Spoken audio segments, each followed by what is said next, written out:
नमस्कार, मैं रविश Kumar. Bihar viral video की चपेट में है। इन्हीं वायरल वीडियो से पता चल रहा है कि बिहार में कोरोना से लड़ाई की क्या हालत हो गई है। बदइंतजामी की बाढ़ आई हुई है।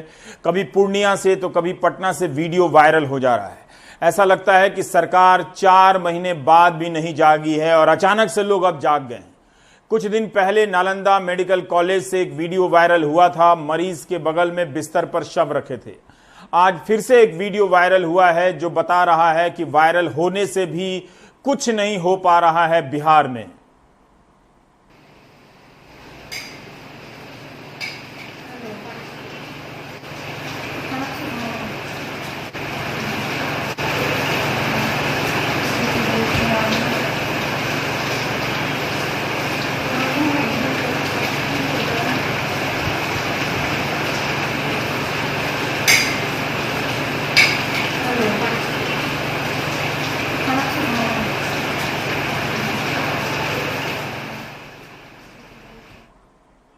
अस्पताल में जगह नहीं मिल रही है और मिल रही है तो डॉक्टर नहीं मिल रहा है। आलम यह है कि स्वास्थ्य सचिव खुद संक्रमित हैं और उन्होंने 3 अस्पतालों को आदेश जारी किया है कि मरीज का इलाज सीनियर डॉक्टर करें, जूनियर, इंटर्न या पीजी के छात्र ना करें।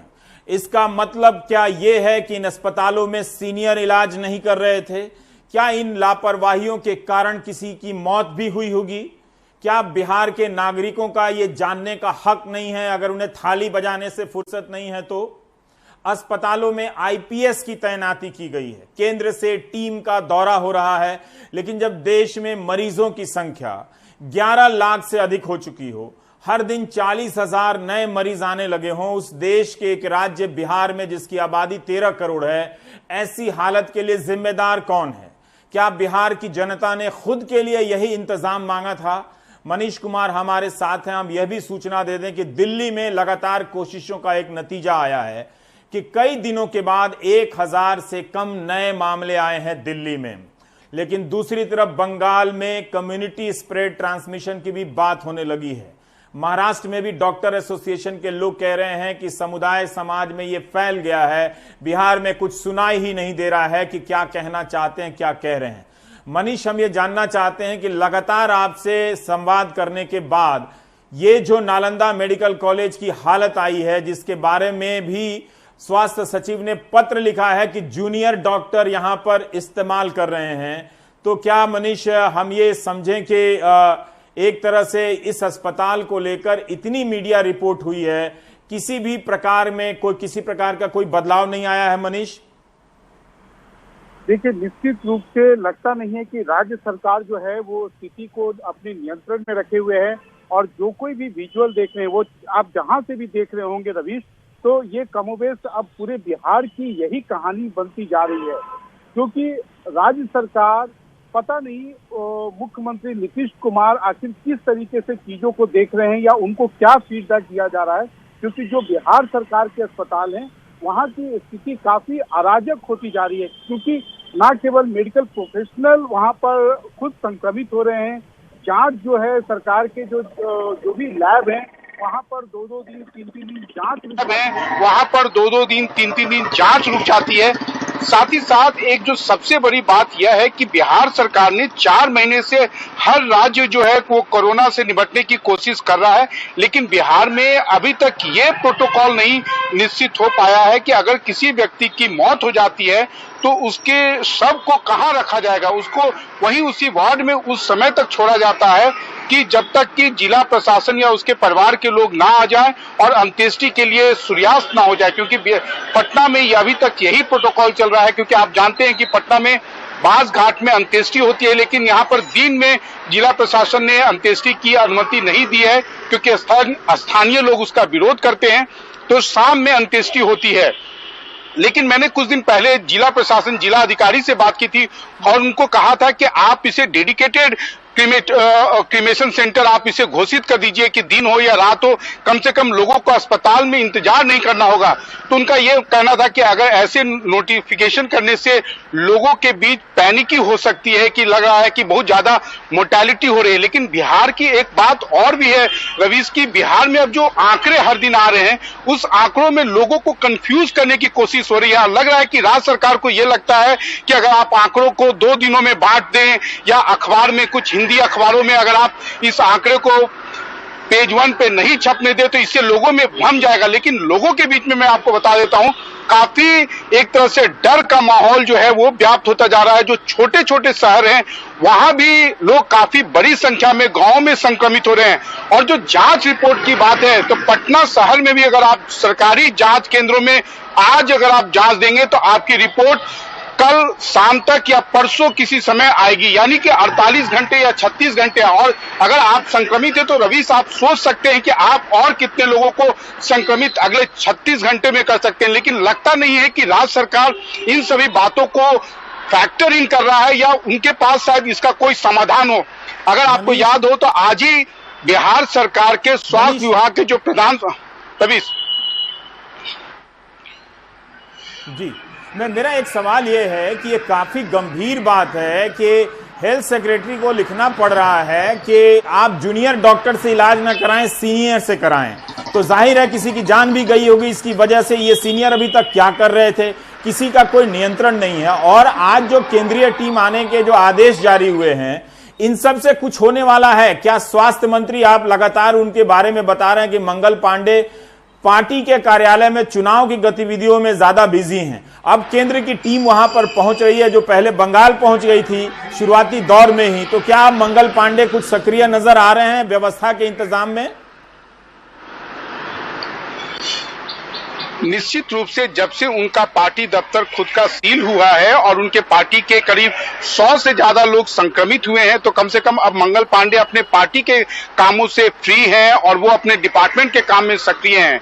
जहां तक आपने केंद्रीय टीम की बात कही, लेकिन आखिरकार केंद्रीय टीम सुझाव दे सकती है, मॉनिटरिंग कर सकती है, लेकिन करना बिहार के ही लोगों को है। लेकिन बिहार की सच्चाई यही है कि जैसा कि बिहार के खुद स्वास्थ्य विभाग के प्रधान सचिव लिख रहे हैं कि आप पूरे कोविड के जो मरीज हैं उनका इलाज जो है वो जूनियर डॉक्टर और सीनियर रेसिडेंट के भरोसे आप चला रहे हैं और सीनियर डॉक्टर को लगाया जाए। आपका सवाल था कि सीनियर डॉक्टर क्या करते हैं? सीनियर डॉक्टर सीसीटीवी कैमरा में बैठ के वो देखते हैं कि क्या आखिर मरीज की क्या स्थिति है, वो जूनियर डॉक्टर से फीडबैक लेते हैं। और यह भी एक सच है कि बिहार में 67 साल की उम्र है, जो 60 वर्ष से अधिक के जो सिविल सर्जन हैं वो भी खुद संक्रमित हो जा रहे हैं। तो बिहार में एक पूरी तरीके से अराजक स्थिति बनती जा रही है, किसी को कुछ पता नहीं चल रहा है कि आखिर क्या हुआ। लेकिन एक बात सही है कि बिहार सरकार ने इस बीमारी को लेके बहुत ज्यादा पिछले 2 महीनों में गंभीर नहीं थी, जिसका खामियाजा आज उठाना पड़ रहा है। और परत दर परत जो है बिहार की स्वास्थ्य सेवा की जो है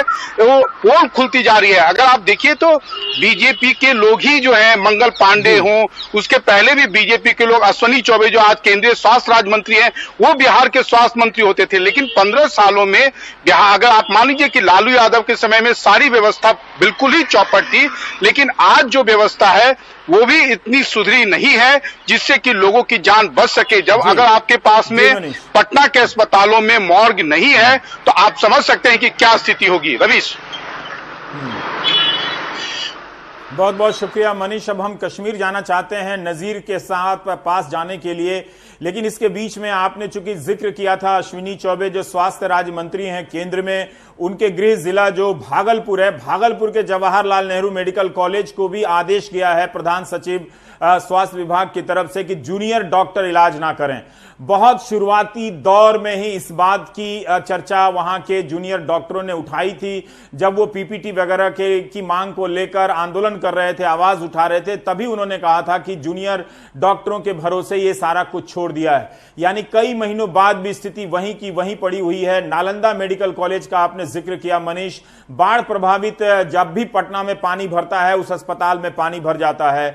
ये सरकार अगर ये समझ रही थी कि इस साल बाढ़ नहीं आएगी, बारिश नहीं होगी और उसे कोविड के अस्पताल के रूप में बना रही थी, तो वो अपने इंतजाम के तैयारियों में ही बहुत बड़ी चूक कर रही थी।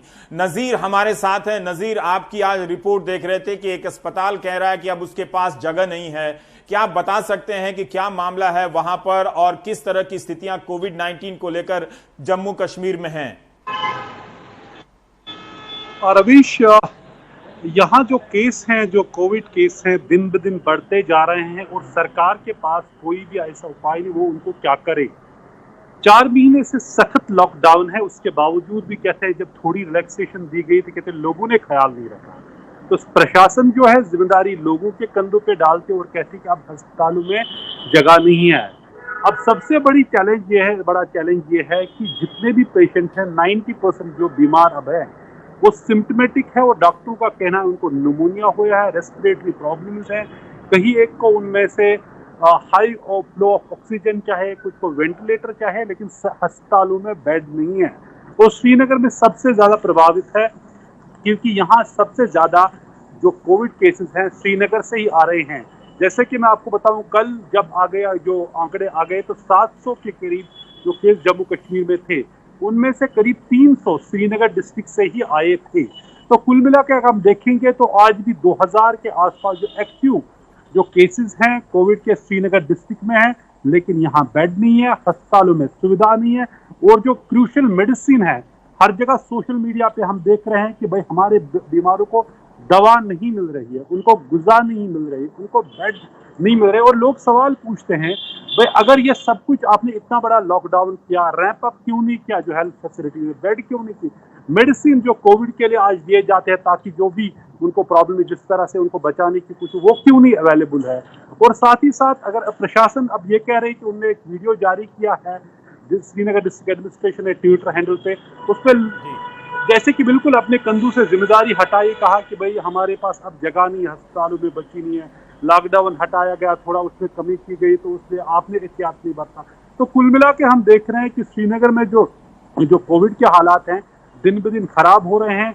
जब बीमार अस्पतालों में बेड नहीं है, वहाँ जगह नहीं है, तो बीमार कहाँ जाएंगे। और जब ये डॉक्टर कहें कि भाई जो आज जो एसिम्प्टोमेटिक थे, जिनकी बीमारियां नहीं होती थी, फीवर नहीं होता था या खांसी नहीं हो रही थी या रेस्पिरेटरी प्रॉब्लम नहीं होती थी कि सांस की, आज जब 90% जो पेशेंट है उनमें रेस्पिरेटरी प्रॉब्लम भी है, वो फीवर भी है और निमोनिया का है, जिसके लिए उनको हाई ऑक्सीजन होना चाहिए। तो डॉक्टर कहते हैं कि हमारे पास जगह नहीं है, बेड नहीं है अस्पतालों में। रवि जी जी बहुत बहुत शुक्रिया नजीर ये जानकारी देने के लिए। बिहार से कश्मीर और कश्मीर से अब हैदराबाद चलते हैं। 158 स्टाफ के संक्रमित होने के बाद क्या तिरुपति मंदिर को बंद कर देना नहीं चाहिए था? मंदिर के प्रमुख पुजारी ने ही सरकार से मांग की है कि मंदिर जनता के दर्शन के लिए बंद कर दिया जाए। कोविड-19 के संक्रमण के कारण तिरुमला तिरुपति देवस्थानम के पूर्व प्रमुख पुजारी का निधन हो गया है।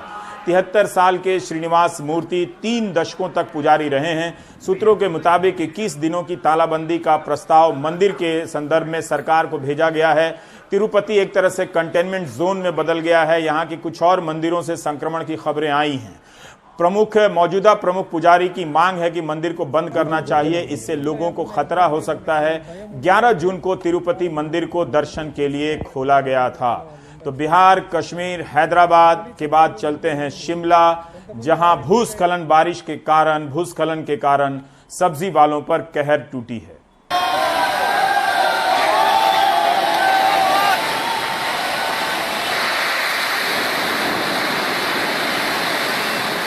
तुरंत जो है यहाँ पर मैंने निर्देश दिए थे कि जितने भी लोग मंडी के अंदर है उनको इवैक्यूएट करिए, और उस वजह से जो है लाइफ जो है जितनी जान माल का जो है कोई नुकसान नहीं हुआ है। गवर्नमेंट की पॉलिसी या नीति के तहत जो भी लॉस होगा तो उसके तहत ही उसको असेस करके उसको कंपनसेट किया जाएगा। अब ऐसी परिस्थिति में अंत तो गत्ता मार तो बागवान पर है। कितना सेब मार्केट में दब चुका है और आगे और बर्बाद होने वाला है। बहुत टाइम से इसमें थोड़े थोड़े पत्थर गिर भी रहे थे और क्या नाम प्रशासन भी देख रहा था। लेकिन आज दुर्भाग्यपूर्ण, ये तो बहुत अच्छा एक भगवान ने हमारा साथ दिया कि अगर ये पूरा ढांक आ जाता तो ना जाने अंदर माल का नुकसान तो होता ही और जान का भी साथ में होता। सर, हमारी मंडी में इस तरह से जो एक आपदा जो है का कहर टूटा है, उसमें हम सभी आड़ती लोग, किसान भाई जो है बड़ी बुरी तरह से आहत है। हमने इस बार भी प्रशासन से, इनसे अपने एपीएमसी से मांग की थी कि हमें जो है कहीं थोड़ा सा फड़का कुछ इस तरह से देखा जाए कि हम जो है थोड़ा आगे को आ सके, क्योंकि पीछे हमें हर वक्त रिस्क रहता था। पिछले साल भी बहुत डर से हम काम कर रहे थे, इस साल तो अभी शुरुआत में ही हो चुका है। देखो जी, सारी मंडी आ गई चाचू नीचे। देखिए अभी पूरा पहाड़ आ रहा है, पूरा पहाड़ आ रहा है। देखो इधर आप यार, लाइव देखो, पहाड़ देखो पूरा आ गया।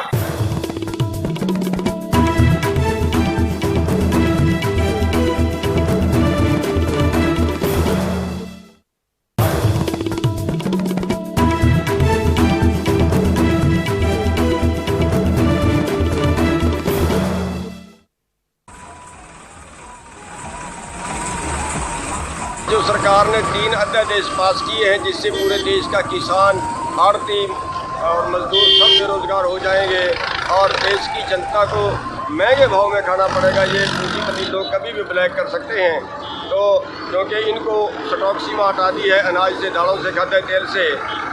अंबानी और अडानी जैसे कभी भी ब्लैक कर सकते हैं देश को, तो उसके लिए आज प्रदर्शन है और पूरे हरियाणा और पंजाब में है। सभी से बिनती की दोनों की लाइन में चलेंगे, हम सभी गड्डी निकाल लेके बिनती की दोनों की लाइन में चलेंगे हम सभी। और हम चल रहे हैं पंजाब। मोहम्मद गजाली हमारे साथ हैं। आपको बता दें कि 3 जून को केंद्र सरकार ने कृषि में सुधारों से संबंधित 3 अध्यादेशों को पारित किया गया। उस वक्त संसद में आमतौर पर खेती से संबंधित विषयों को लेकर चर्चा की जानी चाहिए थी। सरकार को लगता है कि अनिवार्य वस्तु अधिनियम से, खेती के उत्पादों को बाहर कर देने से या एपीएमसी एक्ट से बाहर कर देने से किसान अपने मनमाने दाम पर बेच सकेंगे, उनके लिए अवसर ज्यादा बढ़ेगा और ज्यादा दाम मिलेगा। लेकिन ऐसा नहीं हो रहा है। तमाम जगहों से उदाहरण आ रहे हैं कि जो न्यूनतम मूल्य तय किए गए हैं, एमएसपी मिनिमम सपोर्ट प्राइस, न्यूनतम समर्थन मूल्य, उससे भी कम कीमत पर बाजार में दाम मिल रहा है। किसानों को लगता है कि ये उनकी भलाई के लिए नहीं है। सरकार को लगता है कि ये बहुत बड़ा कदम उठा लिया गया है। गजाली, आपने किसानों से बात की है, आप थोड़ा विस्तार से बता पाएंगे कि उनकी समझ में क्यों ये कानून, तीनों जो संशोधन किए गए हैं अध्यादेश के जरिए, किसान विरोधी लगते हैं और आज कहां-कहां ये प्रदर्शन हुआ है?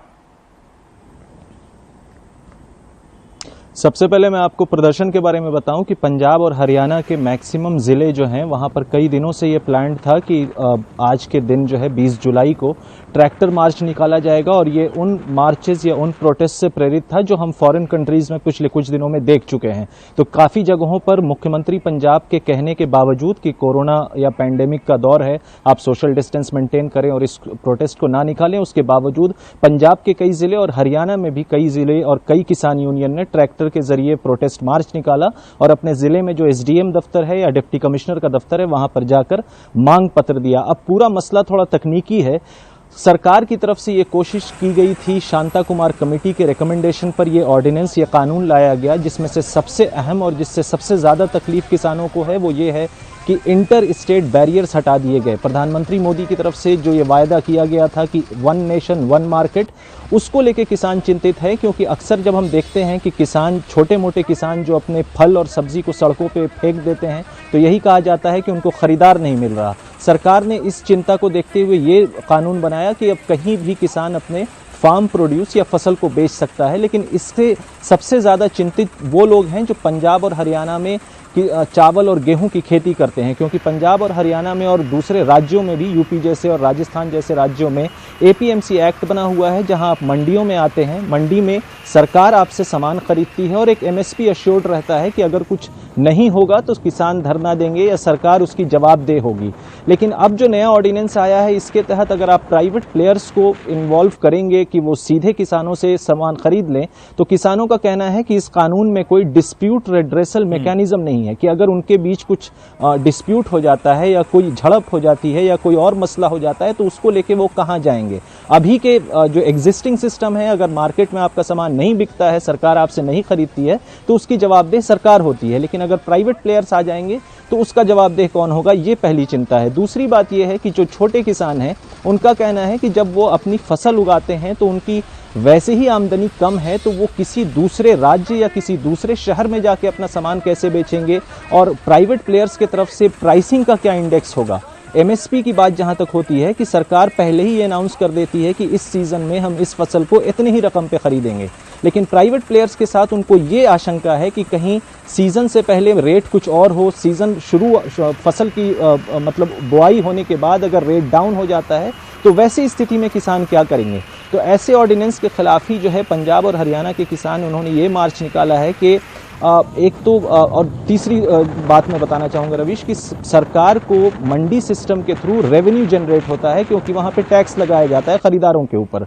इससे पंजाब में खास करके जो रूरल डेवलपमेंट फंड एक क्रिएट किया गया है कि मंडी बोर्ड के थ्रू जो ये टैक्सेस कलेक्ट होते हैं चावल और गेहूं के फसल की खरीदारी के बाद, तो हर सीजन के बाद हज़ारों करोड़ में ये रुपए जो अर्न करती है सरकार, उससे रूरल डेवलपमेंट में काम होता है, सड़कें बनाई जाती हैं, लिंक रोड बनाए जाते हैं। तो सरकार तो अपने इस फंड के कमी की वजह से चिंतित है कि कहीं इन ऑर्डिनेंसेस के थ्रू पूरे मंडी सिस्टम को ही स्क्रैप ना कर दिया जाए, क्योंकि जब प्राइवेट प्लेयर्स आ जाएंगे तो किसानों को ये आशंका है और जो फार्म एक्सपर्ट्स हैं उनको आशंका है कि कहीं ना कहीं जाकर इनके जो एमएसपी का सिस्टम है वो हटा दिया जाएगा और उसके बाद किसानों की खरीद जो फसल है उसको खरीदने के लिए सरकार तैयार नहीं होगी। जी, और गजाली संक्षेप में बता सकते हैं कि न्यूनतम समर्थन मूल्य को लेकर उनकी क्या आशंका है? क्या उन्हें लगता है कि इस अध्यादेश के कारण ये सुविधा समाप्त हो जाएगी?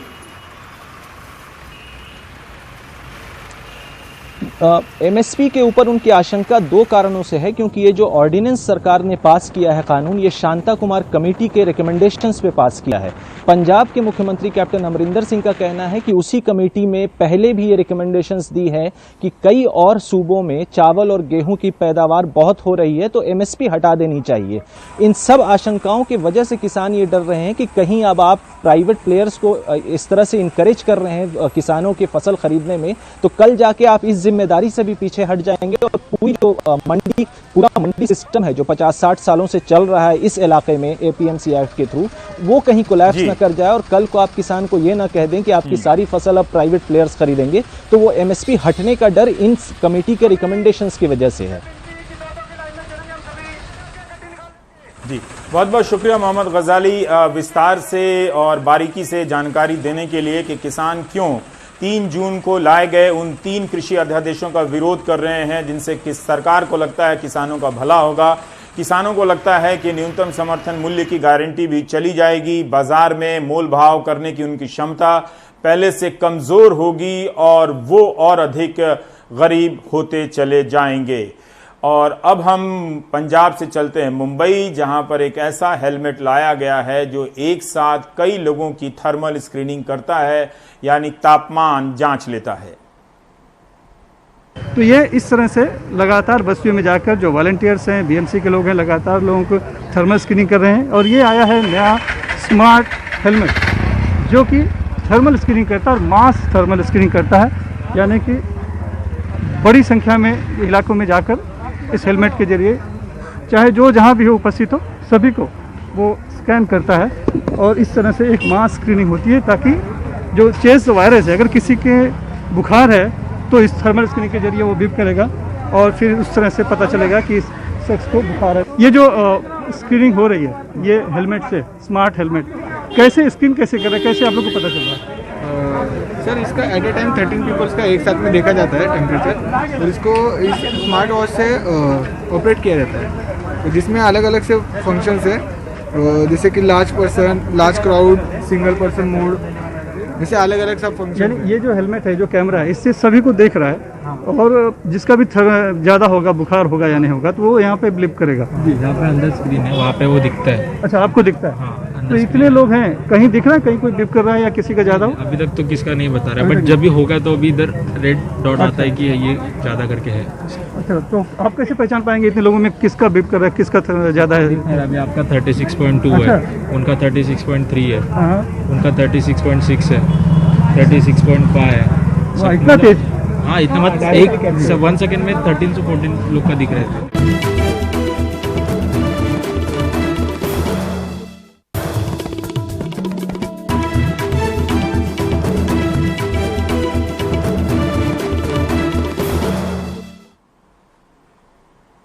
आप देख रहे हैं देश की बात 6 से 7। पिछले हिस्से में आपने देखा कि कैसे पंजाब और हरियाणा के किसान केंद्र सरकार के लाए गए कृषि से संबंधित 3 अध्यादेशों का विरोध कर रहे हैं। महाराष्ट्र में जो दुग्ध उत्पादक हैं उन्हें दूध के दाम नहीं मिल रहे हैं। इस सरकार में भी नहीं मिल रहे हैं जो नई सरकार है, और पिछली सरकार में भी ये आंदोलन चल रहा था, और अब ये राज्य और केंद्र सरकार दोनों के खिलाफ प्रदर्शन कर रहे हैं। दूध को लेकर राजनीति हो रही है। सोहित की ये रिपोर्ट देखिए।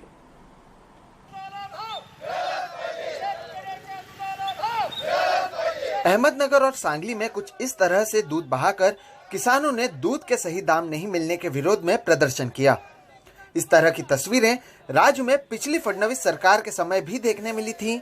अब सरकार बदल गई पर किसानों की परेशानी बरकरार है।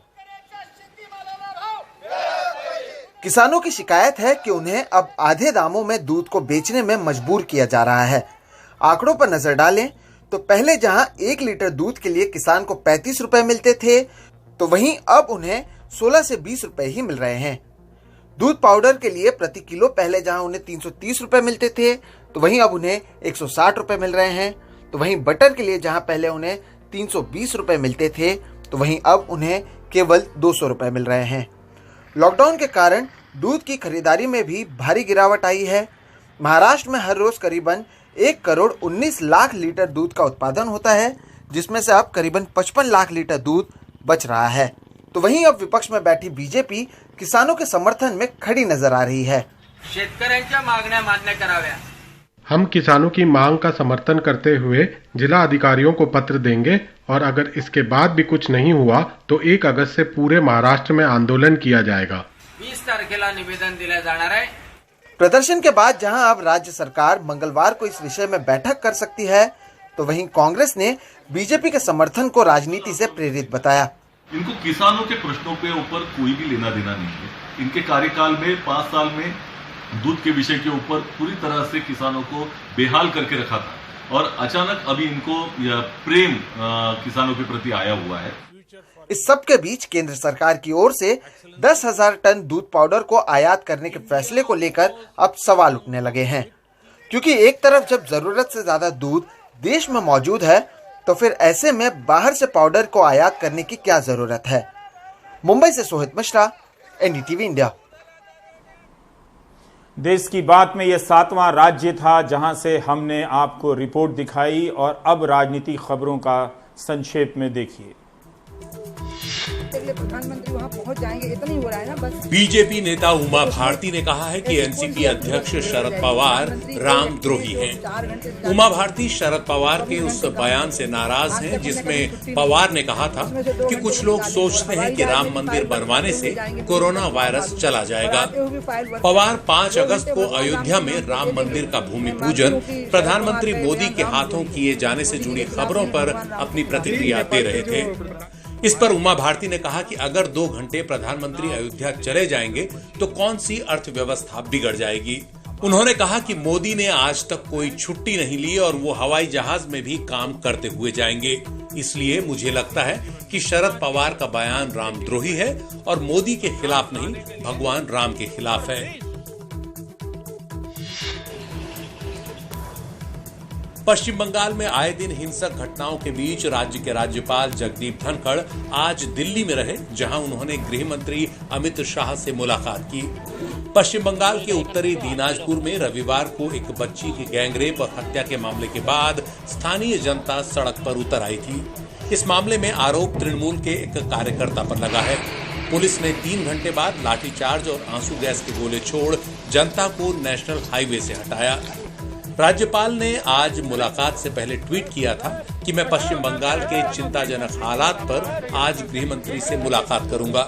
राज्यपाल ने लिखा कि संविधान की रक्षा करना मेरी जिम्मेदारी है।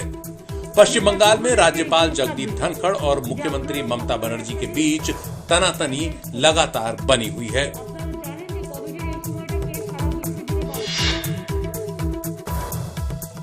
तमाम राजनीतिक विवादों के बीच तेलंगाना के मुख्यमंत्री के चंद्रशेखर राव मंगलवार को हैदराबाद में नए सचिवालय परिसर के डिजाइन को आखिरी रूप देंगे। के चंद्रशेखर राव के मुताबिक नया सचिवालय तेलंगाना की संस्कृति और वहां के लोगों की जिंदगी का प्रतीक होगा। आरोप लग रहा है कि कोरोना संकट के दौर में नया सचिवालय बनाने के नाम पर मुख्यमंत्री के चंद्रशेखर राव फिजूल खर्ची कर रहे हैं। इस बीच पुराने सचिवालय की इमारत के कई हिस्से गिराए जा चुके हैं।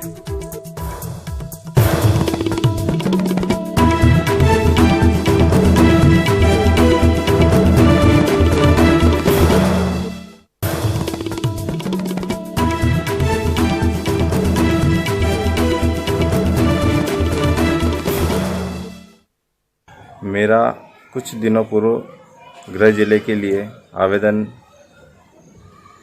झाबुआ पुलिस अधीक्षक विनीत जैन साहब को दिया गया था, जिन्होंने मेरी समस्या को समझा और मेरी परिस्थितियों के अनुसार उन्होंने मुझे गंभीर बीमारी का हवाला देते हुए उन्होंने मेरी अनुशंसा की रतलाम गृह जिले के लिए। लेकिन मेरा गृह जिले में न करते हुए मेरा स्थानांतरण धार जिले में कर दिया गया। मैं तो एक तरह से परेशान हूँ और ऊपर से और मुझे परेशान किया गया।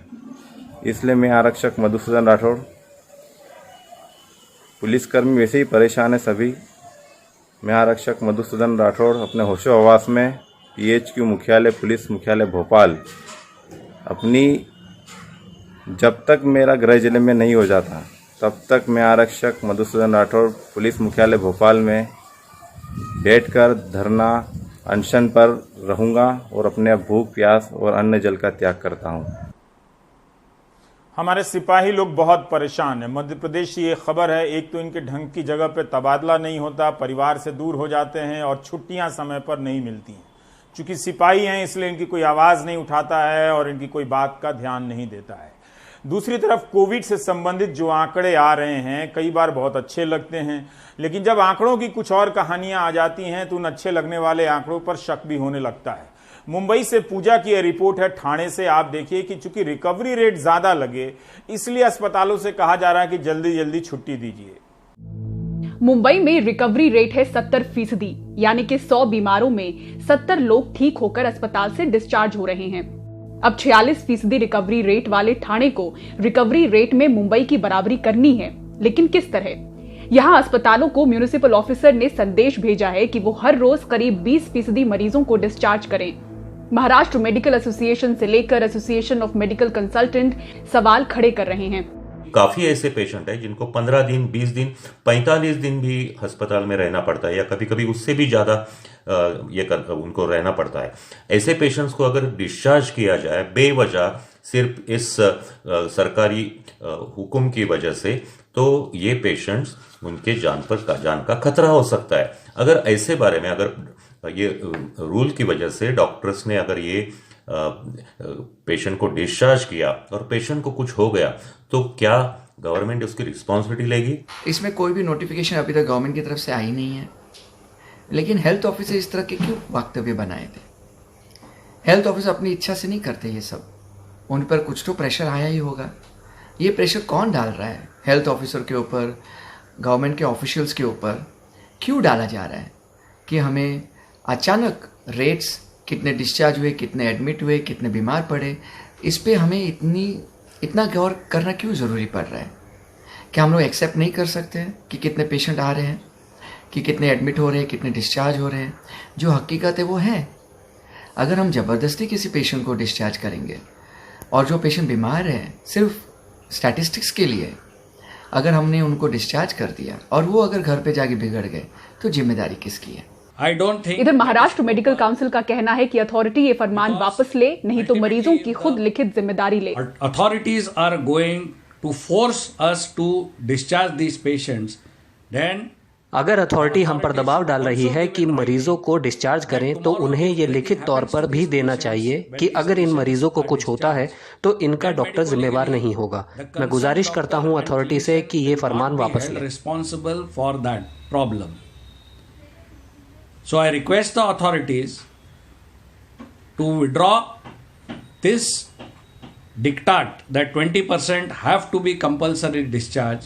अब इस फरमान का असर ठाणे में डिस्चार्ज हो रहे मरीजों पर कैसे पड़ा है, महाराष्ट्र के इस मीडिया बुलेटिन में ही देख लीजिए।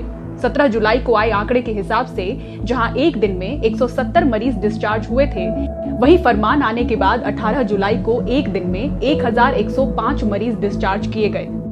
वैसे ठाणे के अफसरों की सफाई कुछ और है। उनके मुताबिक निजी अस्पताल मेडिक्लेम का लाभ पाने के लिए कोरोना मरीजों को देर से डिस्चार्ज कर रहे हैं। हालांकि अस्पताल और डॉक्टर एसोसिएशन ऐसे आरोपों का खंडन कर रहे हैं। मुंबई से पूजा भारद्वाज की रिपोर्ट, एनडीटीवी इंडिया के लिए।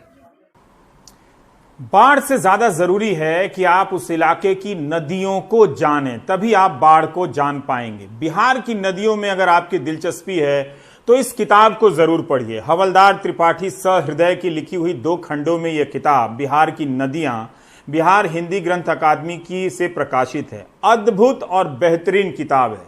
इसी किताब से बागमती के बारे में 3-4 लाइनें पढ़ना चाहता हूं, जिसका पानी इस वक्त उफान पर है, लोगों को डरा रहा है। लिखा है इसमें कि दरभंगा जिले के रोसड़ा नगर से लगभग 2 मील दूर पश्चिमोत्तर कोण में तथा सिंधिया नामक ग्राम के निकट उत्तर भाग में बूढ़ी गंडक से जो नदी गंडकी से जो नदी संगम करती है, वही बागमती नामक नदी है। काइमांडो अधित्यक्या नेपाल की सुषुम्ना नाड़ी बागमती है, जिसमें हनुमतो, मनोहरा, गोदावरी, मणिवतो, धर्मवती, विष्णुवती, भद्रवती, इक्षमती आदि सरिताएं शिरा तंतुओं की तरह जुड़ी हैं और घाटी के तमाम जल भंडार को निचोड़कर बागमती में उड़ेल देती हैं।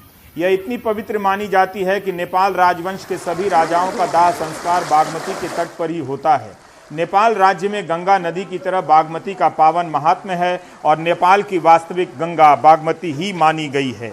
इसके अलावा 2 पंक्तियां और पढ़ना चाहूँगा, ज़रा ध्यान दें हमारे दर्शक टीवी पे, कि इस नदी के बारे में ये कहा गया है बिहार में कि मेजरगंज में झिमुआ नदी जब दक्षिण की ओर चलती है तब इसकी धारा कुटिल गति ग्रहण कर लेती है और बागमती नाम से अभिहित होने लगती है। बहुत ही अद्भुत कहानी है नदियों की। बिहार की नदियों, गंडक के बारे में जानना हो या किसी भी बाय नदी के बारे में जानना हो, कहानियां ही कहानियां हैं इस किताब में। तो हमने देश की बात में 8 राज्यों से आपको रिपोर्ट दिखाई। एक राज्य बचा हुआ है असम, इसकी भी रिपोर्ट दिखाएंगे, लेकिन उससे पहले हम आपसे विदा लेते हैं। आप देख रहे हैं देश की बात 6 से 7।